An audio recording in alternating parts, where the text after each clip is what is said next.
Hello friends, कसे आहात? I hope मित्रांनो तुम्ही आनंदात असाल. मित्रांनो, आज आपण घेतो स्टँडर्ड 8 सब्जेक्ट जनरल सायन्स. आपलं चॅप्टर चालू आहे 17 मॅन मेड मटेरियल. त्याच्या मित्रांनो आज आपण दुसरा व्हिडिओ घेत आहोत. तुम्ही या चॅनलवर जे मित्रांनो नवीन असाल, चॅनलला नक्की सबस्क्राईब करा, जेणेकरून तुम्हाला पुढील सर्व व्हिडिओची नोटिफिकेशन मिळतील. Today in this video we are going to learn chapter number 17 man made material second part. आधी आपण पहिला जो पार्ट पाहिला होता त्यामध्ये मित्रांनो आपण मॅनमेड मटेरियल म्हणजे काय ते आपण पाहिलं होतं. अर्थात प्लॅस्टिक जे मॅनमेड मटेरियल आहे त्याची आपण सुरुवात केली होती, नाही का. त्याचप्रमाणे मित्रांनो आपण types of plastics, thermoplastics and thermosetting plastic हे आपण पाहिले. प्रॉपर्टीज ऑफ प्लॅस्टिक्स आपण पाहिल्या. टाईप्स अँड युजेस ऑफ प्लॅस्टिकसुद्धा आपण मित्रांनो पाहिले होते. आता त्याचा पुढचा भाग जो आपण घेणार आहोत तो म्हणजे प्लॅस्टिक अँड एन्व्हायरमेंट. मित्रांनो, प्लॅस्टिक जसं आपल्यासाठी महत्त्वाचं आहे, परंतु काही रिस्पॉन्सिबिलिटीसुद्धा आपल्यावरती आहेत. कारण की प्लॅस्टिक जे आहे हे हार्मफुल आहे आपल्यासाठी सुद्धा आणि एन्व्हायरमेंटसाठी सुद्धा. Some materials are naturally degraded. आता मित्रांनो, डिग्रेडेड याचा अर्थ काय, तर आपण मराठीमध्ये त्याला म्हणतो विघटनशील असे म्हणतो, नाही का, किंवा विघटन जे आहे असं आपण त्याला म्हणतो. डिग्रेडेड म्हणजेच काय, विघटन त्याचं होतं असा अर्थ. म्हणजे थोडक्यात आपण जर म्हणायचा विचार केला तर ते नष्ट होतं. They are called degradable materials. म्हणजे ज्याचं विघटन होतं त्याला आपण काय म्हणतो, डिग्रेडेबल मटेरियल्स असे म्हणतो. While some materials do not. परंतु मग काही मटेरियल जे आहेत हे यांचं डिग्रेडेबल नसतात ते, कारण की त्याचं विघटन जे आहे ते होत नाही, डिग्रेडेड ते होत नाहीत. So that is called non degradable materials. मग त्याला आपण काय म्हणतो, नॉन डिग्रेडेबल मटेरियल्स. आता पुढे आपल्याला काही चार्ट दिलेला आहे, त्यावरून आपल्याला बघा मित्रांनो आपल्याला अंदाज येईल नेमके कोणतं मटेरियल आणि किती वेळासाठी डिग्रेडेबल आहे. ओके, आता या चार्टमध्ये आपल्याला दिले बघा मित्रांनो व्हेजिटेबल्स. दाखवतो तुम्हाला जो चार्ट आहे त्यामध्ये आपल्याला दिला आहे व्हेजिटेबल्स. म्हणजे मित्रांनो आपल्या ज्या भाज्या आहेत की नाही का त्या. आता यांचा डिग्रेडेशन पिरियड जो आहे तो आहे 1 to 2 वीक. 1 ते 2 आठवड्यामध्ये त्यांचं पूर्णपणे विघटन होतं. So types of material degradable, हे विघटन होणारं मटेरियल आहे, विघटन होणारं आहे त्याचं, डिग्रेडेबल आहे. कॉटन क्लोथ आपण विचार केला तर कॉटन क्लोथचा पिरियड जो आहे डिग्रेडेशनचा तो आहे 1 year. हे सुद्धा डिग्रेडेबल मटेरियल आहे. वूड, लाकडाचा आपण विचार केला मित्रांनो, so 10 to 15 years is the degradation period of wood. 10 ते 15 वर्षामध्ये मित्रांनो त्याचं काय होतं तर विघटन होतं असं आपल्याला म्हणता येईल. म्हणून this is also degradable. But plastic, आता प्लॅस्टिकचा जर विचार केला ज्याचा आपण अभ्यास करतोय, 1000 of years, हजारो वर्ष गेले तरीसुद्धा मित्रांनो याचं डिग्रेडेशन होत नाही. So it is called non degradable असं आपल्याला म्हणता येईल. मग मित्रांनो लक्षात घ्या, प्लॅस्टिकऐवजी आपण कोणत्या पदार्थांचा वापर केला पाहिजे जास्तीत जास्त, कारण काय, डिग्रेडेबल पदार्थांचा आपण वापर जास्तीत जास्त केला पाहिजे. मग त्यासाठी मग आपल्याला वेगवेगळ्या प्रकारचे प्लॅस्टिकच्या ऐवजी आपण करणार मित्रांनो ज्यूट बॅग्स, ज्याला आपण म्हणतो सुतळीच्या ज्या पिशव्या असतात, त्याचप्रमाणे क्लोथ बॅग्स त्याचा आपण वापर केला पाहिजे. पेपर बॅग्स याचा आपण वापर केला पाहिजे. याचं कारणच काय, plastic is not degradable material. हे डिग्रेडेबल नाही आहे म्हणजे हे नष्ट होत नाही मित्रांनो. एकदा जर प्लॅस्टिक बनवलं गेलं तर ते पृथ्वी तलावर तसंच साचून राहतं. आणि ते तसंच साचून राहतं. मित्रांनो आपण न्यूजमध्ये ऐकतो की प्लॅस्टिकमुळे गायींच्या किंवा गुरांच्या पोटामध्ये प्लॅस्टिक जमा झालं, ते आपल्या कचऱ्याचे ढीग जमा होतात, कालांतराने ते प्राण्यांच्या पोटात जातात आणि त्यांना वेगवेगळे आजार होतात. कारण की मित्रांनो प्लॅस्टिक जे आहे, समजा कोणतंही प्लॅस्टिक घ्या तुम्ही, त्याला मातीत पुरून द्या, 10 वर्षांनी काढा, 20 वर्षांनी काढा, ते तसेच असते. त्यामुळे मित्रांनो या प्लॅस्टिकची संख्या वाढते. त्यामुळे त्याचा आपण वापर जरी ते आपल्यासाठी उपयोगी असलं तरी कमीत कमी केला पाहिजे, नाही का. बघा इथे ऑल्वेज रिमेंबरमध्ये अतिशय चांगला सिद्धांत दिलेला आहे. तो काय बघा, each responsible citizen should below the 4R principle. What is the 4R principle, तुम्हाला प्रश्न विचारला जाऊ शकतो मित्रांनो. The 4R principle is the way of behaviour they prevents the environment pollution. तर ते नेमके काय आहेत, तर बघा पहिलं आहे reduce.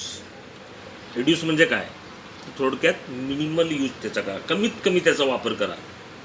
Second R is reuse, पुन्हा पुन्हा त्याचा वापर करा, म्हणजे दुसरी आपल्याला बनवण्याची वेळ येणार नाही. जास्तीत जे बनवलं गेलं आहे प्लॅस्टिक, ज्या पिशव्या बनवल्या गेल्या आहेत त्याचाच वापर करा, म्हणजे रियूज करा असं आपल्याला सांगता येईल. याला आपण यूज अगेन असं म्हणतो. रिसायकल, रिसायकल म्हणजे मित्रांनो थोडक्यात काय तर यूज अगेन आफ्टर प्रोसेसिंग. आपण शिकलो आहेत नाही का, थर्मोप्लॅस्टिक जे प्लॅस्टिक आहे त्याचा आपल्याला रियूज जो आहे तो करता येतो, त्यामुळे त्याचा रियूज करायला हवा. त्याचप्रमाणे रिकव्हर, रिकव्हर म्हणजे मित्रांनो पुन्हा प्राप्त करणे नाही का. सो रिक्लेमिंग ज्याला आपण म्हणूया. Then only we can save the environment from pollution. मग अशा पद्धतीने मित्रांनो आपण या 4R प्रिन्सिपलचा यूज केला तर आपल्याला एन्व्हायरमेंट जे त्याचं आपल्याला वाचवता येईल पोल्युशनपासून. ओके, पुढे बघूया मित्रांनो. पुढचा जो टॉपिक आहे मित्रांनो तो आहे थर्माकोल. ओके, थर्माकोलसुद्धा तुम्ही ऐकलं आहे मित्रांनो. गणपतीचे मखर जे बनवले जायचे सुरुवातीला, आता तर त्याच्यावर बंदी नाही का. मग हे नेमकं थर्माकोल काय ते आपण आता बघणार आहोत. Thermocol is a form of a complex material called polystyrene. आता हे मटेरियल जे मित्रांनो पॉलिस्टायरीनपासून तयार होतं. ओके, आता मित्रांनो नेमकं थर्माकोलचा वापर कुठे असेल मी तुम्हाला सांगितलं मखरप्रमाणे. त्याचप्रमाणे तुमच्या घरी जर समजा इलेक्ट्रिक अप्लायन्सेस जे येत असतील, समजा विद्युत उपकरणे जर येत असतील तर आलं असेल, फ्रीज असेल, टी व्ही असेल, त्यावेळेस मित्रांनो त्याच्या आजूबाजूला जे रॅपिंग केलेलं असतं ते कशाचं असतं तर आपल्याला सांगता येईल थर्माकोलचं असतं. पृष्ठ आणि आतमध्ये थर्माकोल जे कॉर्नर्स जे आहेत ते थर्माकोलने लावलेले असतात. त्याच्या मागे सुद्धा एक कारण ते आपण बघणार आहोत. आता मित्रांनो थर्माकोल हा कॉम्प्लेक्स मटेरियलपासून तयार होतो जो आहे पॉलिस्टायरीन.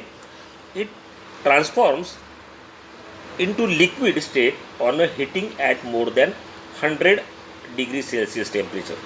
आता याला मित्रांनो 100 डिग्री सेल्सिअसपेक्षा जास्त जे तापमान आहे दिलं जातं त्यावेळेस तो कशा येता येतो तर लिक्विडमध्ये येतो. And returns to solid state on cooling, आणि नंतर त्याला थंड केलं की तो काय होतो सॉलिड स्टेटमध्ये येतो. ड्यू टू दिस, या पद्धतीने मित्रांनो तो स्थायू यामध्ये आला तर त्याला व्यवस्थित आकार जो येतो आपल्याला दिला जातो. We can give any desired shape to it. त्याला आपण थंड केलं तर मग त्याला आपल्याला हवा तो आकार देता येतो.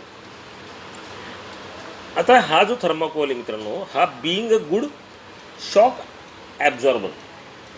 शॉक ॲब्झॉर्बर म्हणजे काय, म्हणजे धक्का सहन करण्याची क्षमता त्याच्यामध्ये असते. धक्का शोषक त्याला आपण मराठीमध्ये म्हणतो, shock ॲब्झॉर्बर.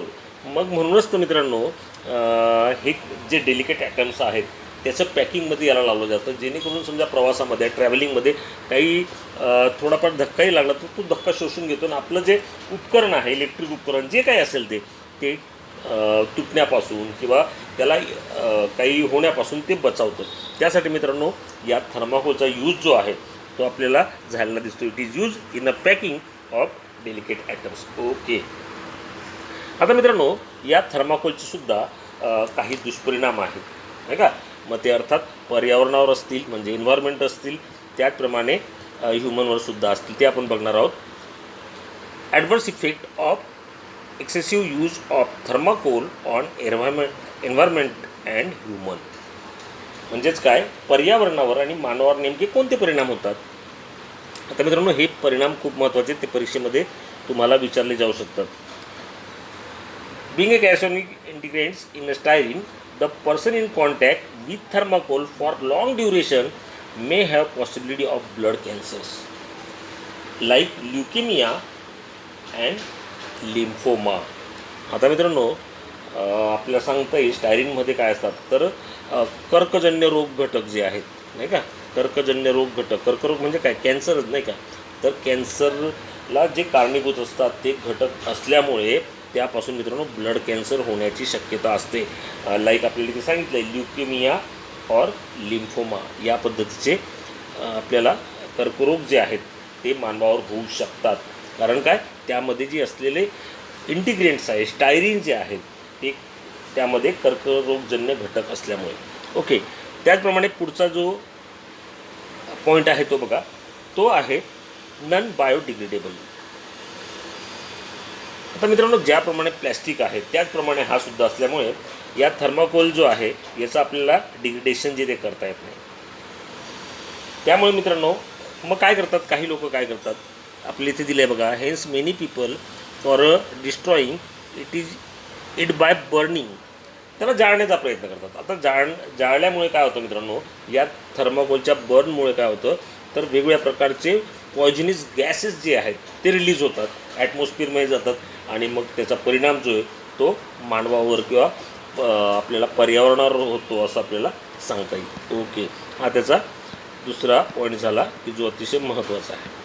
Okay, third one is, अजून आपण कुठे थर्माकोल वापरताना बघितलं असेल, इन मास गॅदरिंग, जे समारंभ असतात तिथे सुद्धा मित्रांनो प्लेट्स असतील, त्याचप्रमाणे कप्स असतील, नाही का, हे या थर्माकोलचे आता सध्या आपल्याला यूज केलेले दिसून येतात. In a mass gathering plates and cups use offer the food, water असेल, टी असेल, हे सुद्धा मित्रांनो बनवण्यासाठी कप जे आहेत किंवा ग्लास जे आहेत हे थर्माकोलपासून तयार केले जातात. And it affects the health if the food kept in thermocol is reheated, styrene may dissolve in that food. मित्रांनो आपल्याला माहिती आहे की थर्माकोल स्टायरीनपासून तयार झालं आहे आणि स्टायरीन अतिशय घातक असा घटक आहे. आणि त्यावेळेस जर आपण समजा गरम अन्न जे आहे ते पुन्हा गरम केलं तर स्टायरीनचा घटक जो आहे त्यामध्ये मिसळू शकतो आणि त्यामुळे मित्रांनो आपल्याला हेल्थ प्रॉब्लेम जे आहे ते होऊ शकतात असं आपल्याला सांगता येईल. ओके, पुढचा टॉपिक बघूया, effects on a person working in thermocol factory. आता मित्रांनो काही जिथे थर्माकोल फॅक्टरी तिथे जास्त संबंध येतो लोकांचा या थर्माकोलशी, नाही का. Person staying in a contact with thermocol for long term may develop the problems of eyes, डोळ्याविषयी त्याचे प्रॉब्लेम होऊ शकतात. त्याचप्रमाणे मित्रांनो रिस्पायरी सिस्टीम जी आपली श्वसन संस्था आहे त्याच्यावर प्रॉब्लेम होऊ शकेल, स्किन डिसीजेस होऊ शकतात. त्याचप्रमाणे डायजेस्टिव्ह सिस्टीम जी आहे त्याच्यावर त्याचा परिणाम होऊ शकतो. So effects on person working in thermocol factory, म्हणजे थर्माकोल फॅक्टरीमध्ये तर खूपच काळजी घेणं गरजेचं आहे. Liquid styrene may cause skin Burns, नाही का, हाही एक त्याचा मोठा इफेक्ट जो आहे तो आपल्याला दिसून येतो. आय होप मित्रांनो थर्माकोलची माहिती आपण घेतली ती तुम्हाला कळाली असेल. आपण पुढचा जो टॉपिक आहे, पुढचा जो मॅनमेड मटेरियल आहे ते म्हणजे ग्लास, ते आपण आता पाहणार आहोत. ते बघूया glass. Okay, we use the glass material on large scale in our daily life. आपल्या दैनंदिन वापरामध्ये जर आपण बघितलं मित्रांनो काचेला खूप आपण त्याचा वापर करतो, नाही का. वेगवेगळी आपल्याकडे काचेची भांडी असतात, शोची भांडी असतात. तर नेमका हा जो काच आहे याच्यामागे एक मनोरंजक अशी स्टोरी आहे की हा नेमका कसा तयार झाला ती आपल्याला इथे दिली बघा. Some Phoenician traders were cooking in desert. आता मित्रांनो आता हे फेनोशियन ट्रेडर्स म्हणजे काय, थोडक्यात आपल्याला म्हणता येईल फेनिशियन ट्रेडर्स म्हणजे व्यापारी, नाही का. सुरुवातीच्या काळात एवढी याची साधनं नव्हती, प्रवासाची साधनं नव्हती, मग ती उंटांचा वापर करत असत, नाही का. उंटांवर ते जात असत. मग रस्त्यामध्ये काही हॉटेल्स वगैरे त्यावेळेस काही नव्हती, मग तिथे त्यांना स्वयंपाक करावा लागत असत. मग ते काय करायचे तर तिथेच एखाद्या ठिकाणी थांबून त्या वाळवंटामध्ये काय असतं मित्रांनो, तो सँड असते, नाही का. मग तिथेच ते त्याचा आपला स्वयंपाक जे ते करत असत. When the cooking vessel was kept off the limestone. आता ते काय करायचे तर लाईमस्टोन जे आहेत, एखादी चूल बनवायची असेल तर एखाद्या दगडाची गरज असते, मग ते लाईमस्टोन त्यांनी घेतला, खाली रेती होतीच आणि त्याच्यावर त्यांनी स्वयंपाकाला सुरुवात केली. मित्रांनो स्वयंपाक झाल्यानंतर त्यांचं असं लक्षात आलं, they observe that a transparent material has been form. एक ट्रान्सपरंट मटेरियल तयार झालेलं त्यांना दिसलं. तर त्यांनी काय केलं होतं नेमकं तर त्यांनी काय केलं होतं, लाईमस्टोन म्हणजे मराठीत आपण जर म्हटलं त्याला चुन्याचा दगड, नाही का. चुन्याचा दगड आणि रेती म्हणजे वाळू, याच्यावरती गरम भांडं केलं, त्याला आग दिली असेल, नाही का, चूल बनवली असेल थोडक्यात.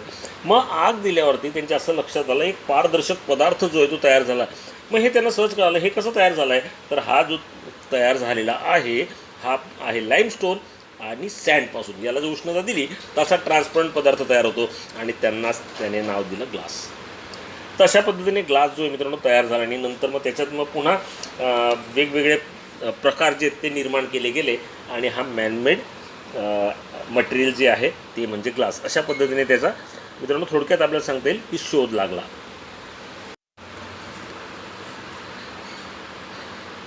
They thought that this transparent material may had been formed during heating together of sand and limestone. This lead to the development of technique of glass production. आणि मग यापासून मित्रांनो काच तयार करण्याची कृती जी आहे ती निर्माण झाली. आता नेमकं काच म्हणजे नेमकं काय ते आपण बघणार आहोत. Glass is the non crystalline hard but Bristol solid material. From a mixture of silica and silicate. आता मित्रांनो, ग्लास नेमका काय आहे तर तो सिलिका आणि सिलिकेट याच्या मिश्रणातून तयार झालेला आहे. तो काय म्हणतो इथे बघा, क्रिस्टलाईन म्हणजेच काय तर क्रिस्टलाईन म्हणजे आपल्याला सांगता येईल अस्फटिकी. त्याचप्रमाणे तो हार्ड आहे म्हणजे टणक आहे, आणि पुन्हा काय तो ब्रिटल आहे म्हणजेच काय ठिसूळसुद्धा आहे. आणि अशा पद्धतीने तो तयार झाला आहे. आता silica means what, SiO2 silicon dioxide असं आपण त्याला म्हणता येईल नाही का. यालाच आपण काय म्हणतो थोडक्यात वाळू असे समजतो. काचेमध्ये असणाऱ्या मित्रांनो सिलिकाच्या व इतर घटकांवरनं depending upon the proportion of silica and other components of the glass there are different types of glass. मग ते त्याच्यामध्ये कोणते कंपोनंट्स आहेत त्याच्यावरनं काचेचे प्रकार जे ते मित्रांनो ते ठरतात. आता कोणकोणत्या काचेचे प्रकार आहेत आपल्याला सांगते. Soda lime glass, borosilicate glass, silica glass. Production of glass. For a glass production mixture of sand, soda, lime and small quantities of magnesium oxide is heated. आता मित्रांनो यामध्ये सोडा असेल, सँड असेल किंवा मॅग्नेशियम ऑक्साईड हे हीट केलं जातं. Sand that is silicon dioxide नाही का. सँड म्हणजे काय तर सिलिकॉन डायऑक्साईड म्हणजे SiO2 थोडक्यात. Melts at 1700 degree Celsius.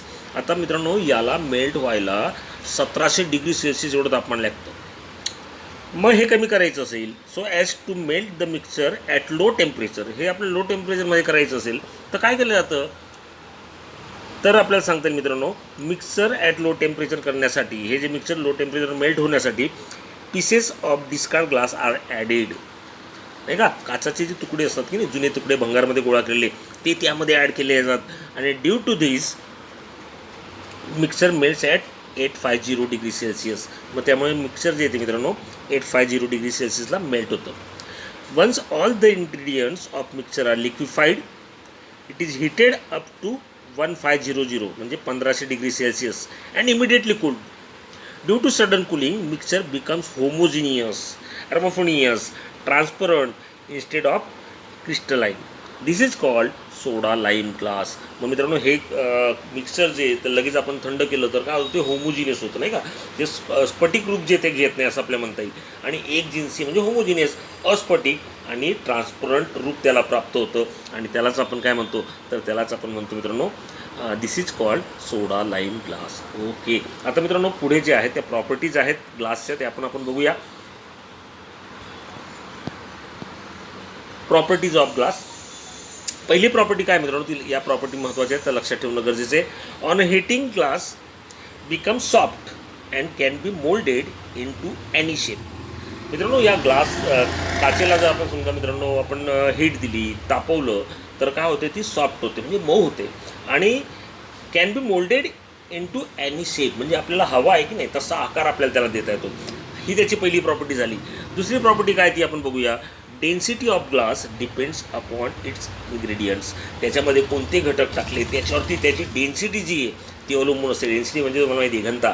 ही घनता कशी अवलंबून असते त्याच्यामध्ये असणाऱ्या घटक तत्वांवरती. Okay. Third one is glass is a slow conductor of heat. हा हीटचा म्हणजे उष्णतेचा स्लो कंडक्टर आहे म्हणजे त्याच्यामधून मंद प्रमाणात उष्णता जी ती वाहून नेली जाते. On quick heating of cool glass or on quick cooling of hot glass it cracks breaks. समजा तिला जलद उष्णता दिली समजा काच आहे आणि तिला एकदम मोठी उष्णता दिली तर ती काय होणार तर क्रॅक होणार आहे. Fourth, being a bad conductor of electricity glass is use as insulator in electric appliances. आता मित्रांनो हा बॅड कंडक्टर आहे इलेक्ट्रिसिटीचा त्यामुळे जे विद्युत उपकरण आहेत की नाही त्यामध्ये सुद्धा तो वापरला जातो. Okay. 5 is being a transparent most of light passes through the glass. आता मित्रांनो ग्लास जो तो ट्रान्सपरंट आहे त्यामुळे लाईट जो आहे तो सहजपणे त्यामधनं पास होतो. However if there are oxides of either chromium, vanadium, iron oxide हे जर मित्रांनो त्यामध्ये मात्र टाकलं so large amount of light absorbed in a glass. आणि जर हे इन्ग्रेडियंट जे याच्यामध्ये टाकले तर बराचसा लाईट जो आहे तो मात्र ॲब्झॉर्ब करू शकतो असं आपल्याला इथे सांगतील. ओके मित्रांनो पुढचा जो टॉपिक आहे तो आपण बघूया. टाईप्स ऑफ ग्लास असतील ते आणि यूजसुद्धा त्याचे आपण बघणार आहोत. ओके बघूया. Types of glass and uses. First one is silica glass. This is produced by using the silica. आता मित्रांनो सिलिकापासून तो तयार होतो. तो silica atoms made of silica glass show minimum expansion on heating. It is not affected by acid and alkali. आता acid and अल्कलीच्या याच्यावरती कोणताही परिणाम होत नाही आणि त्यामुळे due to this silica glass is use to produce laboratory glass wears. मग म्हणून मित्रांनो याला प्रयोगशाळेमध्ये, कारण की ॲसिड किंवा अल्कली याचा कोणताही परिणाम त्याच्यावर होत नाही, त्यामुळे ते आपल्याला सांगता येईल ते प्रयोगशाळेत जे ते वापरले जातात. पुढचं आहे मित्रांनो बोरोसिलिकेट ग्लास.